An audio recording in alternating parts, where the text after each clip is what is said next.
और प्यारे बच्चों, ऑनलाइन जेईई फिजिक्स से पूछे जाने वाले प्रश्नों में अगला प्रश्न ये है। क्वेश्चन में नहीं दिखाई दे रहा है, परंतु नेक्स्ट क्वेश्चन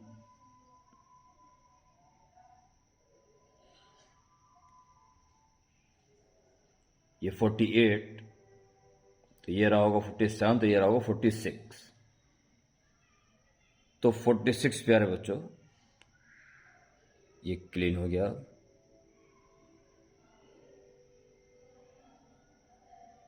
बस एक काम करेंगे, आप उसको पॉज करके अपना पढ़ लें। और मैंने भी पढ़ा नहीं है, अभी मैंने डायग्राम जुगा तो बोर्ड पे बना दिया जो क्लीन हो चुका है। क्वेश्चन मैं आपके सामने पढ़ रहा हूं, आप पहले पॉज करके क्वेश्चन पढ़ लें, ताकि जब मैं शुरू करूं तो आप क्वेश्चन के साथ साथ रहें और आपको पता रहे कि क्या हो रहा है। यस मेरे प्यारे बच्चों, जेईई फिजिक्स ये क्वेश्चन फिलहाल मैंने देख के बस डायग्राम बना दिया है। A rod of mass 1.5 kg and length 40 centimeter is clamped with the help of two identical strings at the two ends as shown. जाहिर है ये रही होगी rod 1.5 kg 1.5 kg and 40 centimeter 40 centimeter is clamped with the help of two identical strings. ध्यान रखना, इससे जरूरत पड़ सकती है। At the two ends as shown, a block of mass 5 kg has to be connected with the rod. What should be the distance in centimeter? The point of suspension of block from the first end, so that the same suspension पहले वाले से कितना दूर उस block को लटकाया जाए। A block of mass 5 kg 5 kg connect to a rod. What should be the distance in centimeter of point of suspension of block from the first end? From the first end obviously होगा x centimetre में क्या रहा, centimetre में निकालना, तो जाहिर है ये बचेगा वो सेंटीमीटर में 40 माइनस x सेंटीमीटर। ठीक है, ये मास इस रॉड का है, लंबाई पूरी रॉड की है। ये x जानना चाह रहा है सेंटीमीटर में, so that same tuning fork can vibrate the first string in second harmonic and the second string in third harmonic. G की वैल्यू 10 ले लेंगे।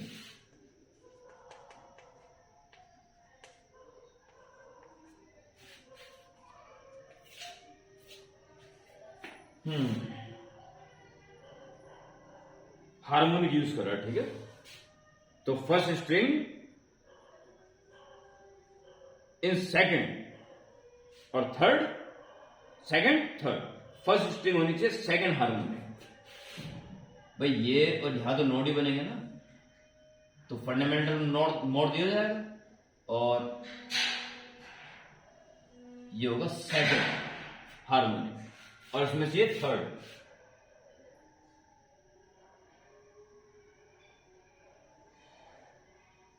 इसमें ये वाइब्रेशन सेट होने चाहिए और दोनों की फ्रीक्वेंसी एक ही होनी चाहिए, एक ही ट्यूनिंग फॉर्क से इसमें सेकंड और इसमें थर्ड हार्मोनिक्स उत्पन्न हो जाने चाहिए विद सेम ट्यूनिंग फॉर्क।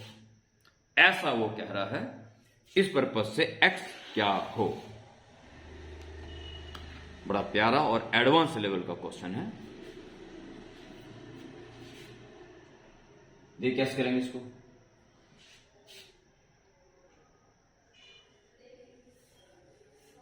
ये लेंथ आइडेंटिकल है, दोनों बराबर होनी चाहिए।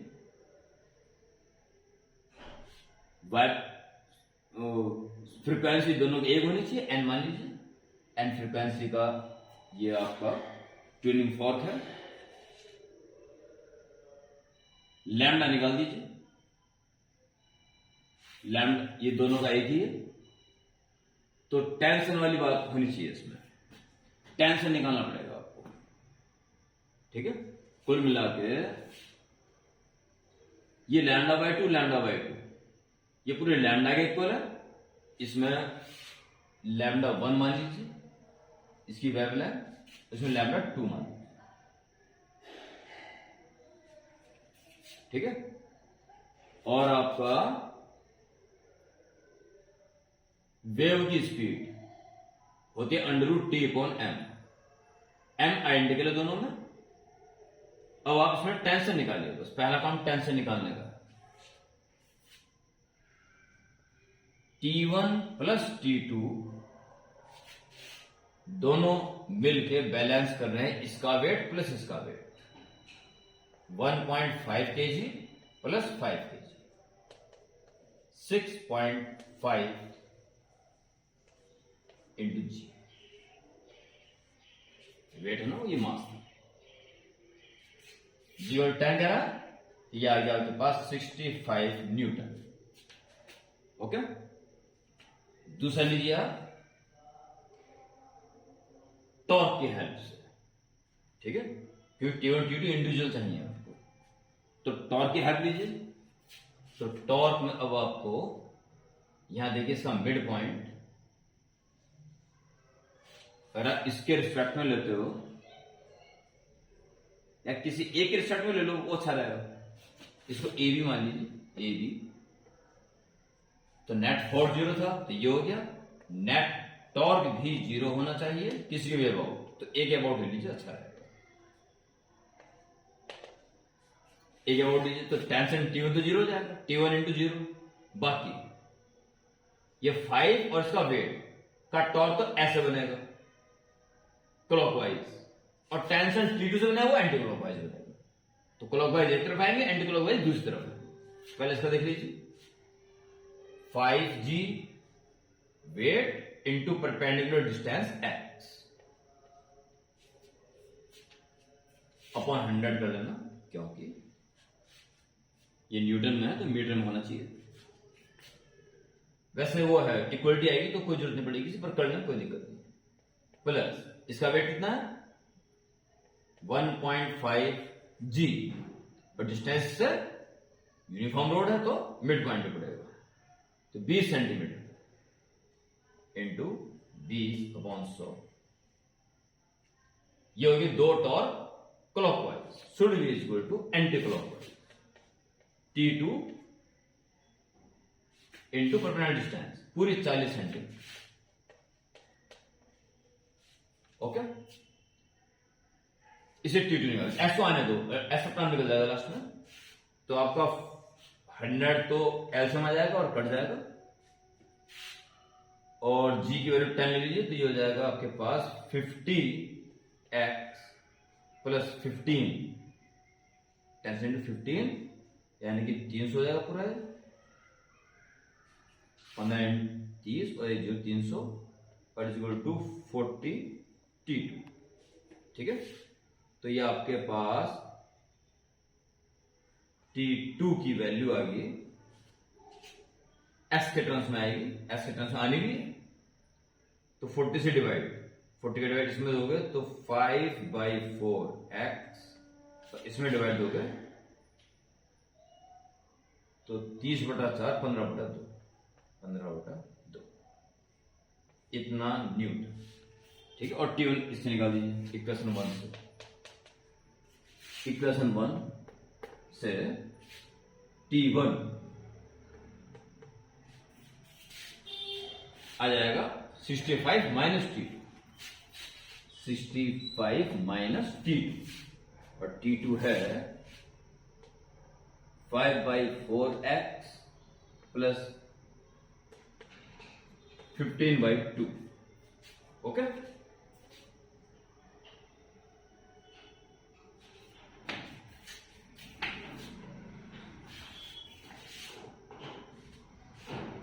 यार इसको अलग रहने देना, -5/4x को, ये -15/2 तो 130, 115/2, 115/, किया जाएगा, माइनस करोगे 65 दूनी 130 में से 15 के 115, 115/2, ठीक है, इतना न्यूटन।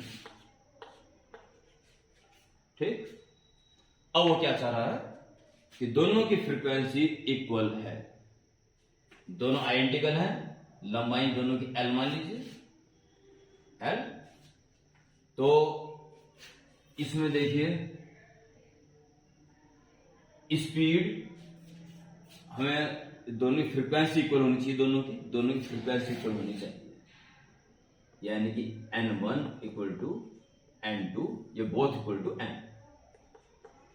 n से देना थोड़ा दोनों में, n1 आ जाएगा 1 इसके लिए है और 2 इसके लिए है, v/λ1, दोनों फ्रीक्वेंसी एक जैसी होनी चाहिए, ये क्वेश्चन में गिवन है, v2/λ2, ठीक है। v1 इसकी बात करें तो बताया गया था √T/m, तो T1 अपॉन यूनिट लेंथ का मास जो इसका होगा वो इसका भी होगा, आइडेंटिकल वर्ड यूज कर रहा है, और अपॉन λ1 निकाल, देखिए ये यहां से यहां तक λ/2 पूरा लैम्डा हो गया, λ1 L के इक्वल है, पूरा L के इक्वल इक्वल टू, इसकी बात करें तो √T2 अपॉन मास हो जाएगा यूनिट लेंथ का, क्यों आइडेंटिकल है, और लेंथ देखिए λ/2 3λ/2, यहां पे इसके लिए λ1 ही L है, और इसके लिए λ/2 पूरा लैम्डा हो जाएगा इक्वल टू L, λ/2 इसके लिए 3λ/2 तीनों ना इक्वल टू L, तो λ2 हो जाएगा इसके लिए 12/3, थर्ड हार्मोनिक्स में सेट हो रहा है, okay. Both side √m cut जाएगा, नीचे से L कट जाएगा, यहां बचेगा √T1, √m और L कट गया, √T2 √m L कट गया, अपॉन में 2 और 3 पहुंच जाएगा ऊपर, ठीक है। स्लो मोशन के साथ आप लोगों के लिए ही करा रहा हूं ताकि सारी बातें, फिर सारे कॉन्सेप्ट में जुड़े हुए हैं, वेव का तो जुड़ा हुआ है, आपका वो भी जुड़ गया, लॉज ऑफ मोशन एटसेट्रा, और फिर टॉर्क वगैरह की भी जरूरत पड़ रही है, तो squaring both sides, T1 equal to 9/4 T2, और वैल्यू पुट कर दीजिए, T1 की वैल्यू आई थी 115/2 -5/4 x equal to 9/4 into T2 की वैल्यू आई थी ये 5/4x प्लस 15/2, ओके। सॉल्व कर नेक्स्ट निकल जाएगा, दैट्स ऑल, मैं इधर कर देता हूं उसको, ठीक, यहाँ के लीजिए आराम से, तो बच्चे इधर सॉल्व करना है बस, 4 से इंटू, इसको बाद में देख लेंगे, आप 4 से इंटू कर दीजिए पहले, 4 से इंटू करोगे तो 230